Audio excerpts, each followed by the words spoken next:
A primeira carta de Paulo aos Coríntios foi escrita para uma comunidade cristã que Paulo conhecia bem. Corinto era uma cidade portuária importante no mundo antigo, com muitos templos dedicados aos deuses gregos e romanos. Era um grande centro econômico, e Paulo foi para lá estrategicamente como missionário. Ele morou lá 1 ano e meio e passou o seu tempo conhecendo as pessoas e conversando com elas sobre Jesus. Muitos começaram a seguir Jesus e iniciaram uma comunidade cristã. Você pode ler mais sobre isso no capítulo 18 do livro de Atos.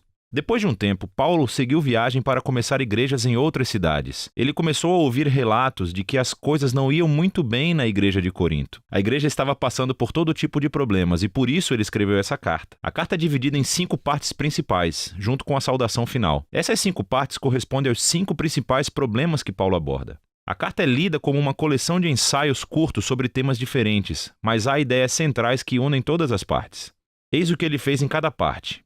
Primeiro, ele descreve o problema. Depois, ele responde ao problema com algum trecho da história do Evangelho, que são as boas novas de Jesus. Ele mostra como as pessoas realmente não estão vivendo o que elas dizem acreditar. A essência dessa carta é a seguinte: devemos abordar todas as áreas da nossa vida através da lente do Evangelho. Vamos descobrir como ele faz isso. Nos capítulos 1 a 4, o problema apresentado é que há divisões na igreja. Depois que Paulo foi embora, outros mestres passaram pela cidade. Um cara chamado Apolo e, em seguida, Pedro. As pessoas decidiram escolher o seu mestre favorito e tornaram-se fãs daquele líder. Começaram a falar mal e desrespeitar quem favorecesse outro líder ou mestre. A resposta de Paulo foi meio sarcástica e afiada. Ele diz: "Vocês estão de brincadeira comigo. A igreja não é um concurso de popularidade. A igreja é uma comunidade de pessoas centradas em Jesus. Seus líderes e mestres são simplesmente servos de Jesus. Enquanto vocês podem preferir um líder ou outro, não vale a pena se dividirem e muito menos falar mal uns dos outros. O centro da igreja é Jesus e as boas novas sobre quem ele é e o que ele fez." Nos capítulos 5 a 7, Paulo aborda alguns problemas relacionados com o sexo. Havia várias pessoas dormindo com todo mundo na igreja. Um cara com a própria madrasta e várias outras pessoas ainda adorando os deuses gregos nos templos locais e fazendo sexo com as prostitutas que trabalhavam ali. Não só isso, mas havia pessoas na igreja que diziam que isso não era nenhum problema. Eles diziam: "Ei, somos livres em Cristo. A graça de Deus é infinita, não é? Então, sem problemas." Mas Paulo diz que não está tudo bem. Através do Evangelho, ele mostra que essa forma de pensar está errada. Ele diz: "Lembrem-se, em primeiro lugar, que Jesus morreu pelos seus pecados, incluindo a destruição de relacionamentos causada pela má conduta sexual." Se você é um cristão, a integridade sexual é uma das maneiras principais de respondermos à graça e ao amor de Jesus. Paulo também lembra que, assim como Jesus ressuscitou fisicamente dentre os mortos, os nossos corpos também serão erguidos dentre os mortos, o que significa o seguinte: se o seu corpo está sendo resgatado por Jesus hoje e eternamente, então o que você faz com o seu corpo é importante. É muito importante. Não é seu para fazer o que quiser. Paulo deixa isso muito claro. Ser um seguidor de Jesus também significa não comprometer a sua integridade sexual. Nos capítulos 8 a 10, a questão é sobre comida, mas não apenas preferências alimentares, como se você gosta ou não gosta de determinados alimentos. A questão sobre a qual os coríntios estavam divididos era sobre a carne vinda de animais sacrificados aos deuses gregos e romanos nos templos locais. Havia uma divisão entre os cristãos judeus e os gentios sobre como responder a esse problema. Mais uma vez, Paulo apela para algumas ideias centrais do Evangelho. Ele diz que a nossa lealdade é, acima de tudo, a Jesus como Senhor e não a outros. Se você estiver numa situação em que a carne foi dedicada a outro Deus, e há pessoas observando o que você faz, elas podem concluir: olha, os cristãos adoram Jesus e eles podem adorar outros deuses também. Paulo diz que nessa situação não coma a carne. A sua lealdade é somente a Jesus e você deve amar essas pessoas mais do que a si mesmo e não ser motivo de tropeço para elas. Paulo rapidamente qualifica isso e diz: escutem, como cristãos acreditamos que Deus é o Criador de todas as coisas, incluindo daquele animal. Os ídolos do templo, nós acreditamos, são apenas pedaços de madeira e de pedra. Então, se não houver ninguém ao redor que possa interpretar mal as suas ações e se você estiver com fome, pode comer. Como um novo ser em Cristo, você é livre para seguir a sua consciência nesse tipo de assunto. Então, por que uma situação não tem problema e a outra sim? O princípio básico é o amor. O amor nega a si mesmo e procura o bem-estar de outras pessoas. E o amor de Deus, é o centro do Evangelho. É o que Jesus fez quando morreu por nós.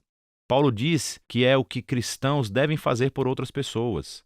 Nos capítulos de 11 a 14, Paulo continua abordando problemas nos encontros semanais de adoração. Havia algumas pessoas que estavam tendo experiências espirituais muito poderosas.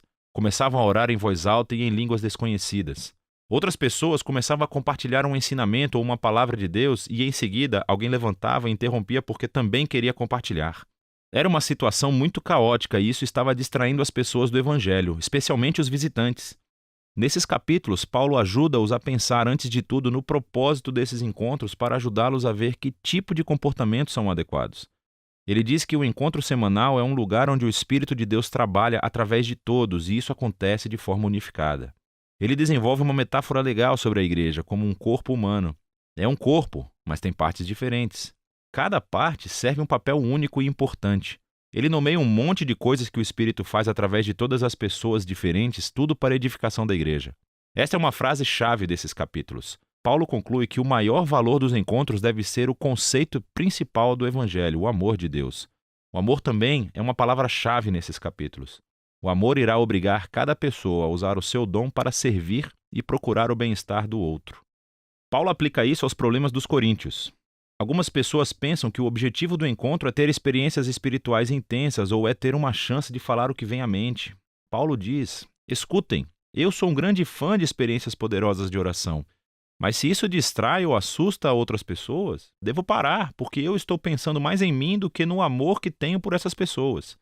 O encontro em torno de Jesus deve ser organizado para que todas as pessoas possam aprender, cantar, adorar e ouvir Deus falando. O último problema que Paulo aborda é a questão da ressurreição de Jesus e a esperança futura para os seus seguidores. Algumas pessoas na igreja diziam que a ideia da ressurreição é ridícula e sem importância para um cristão. Paulo reage a isso. Ele começa dizendo que a ressurreição é uma parte essencial do Evangelho.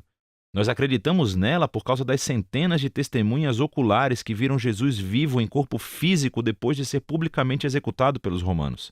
Se Jesus não ressuscitou, Paulo diz, então a sua morte não teve sentido. Estamos todos ainda perdidos no nosso pecado e egoísmo. Devíamos parar de ser cristãos. Paulo então mostra em detalhes como a ressurreição foi a vitória de Jesus sobre a morte e o mal, como é uma fonte de vida e poder para nós no presente e como é uma promessa de esperança futura para todo mundo. A ressurreição de Jesus é a razão para a nossa união. É a razão pela qual devemos manter a integridade sexual. É a fonte de poder para amar outras pessoas mais do que a nós mesmos. E, em última análise, é a nossa esperança para a vitória sobre a morte. Então Paulo conclui que acreditamos que Jesus foi ressuscitado dentre os mortos, o que significa o seguinte: o Evangelho não é somente um conselho moral ou uma receita para uma espiritualidade particular. É um anúncio sobre Jesus que cria uma realidade completamente nova. E é sobre isso que se trata 1 Coríntios, sobre a capacidade de enxergar cada parte da nossa vida através da lente desse Evangelho.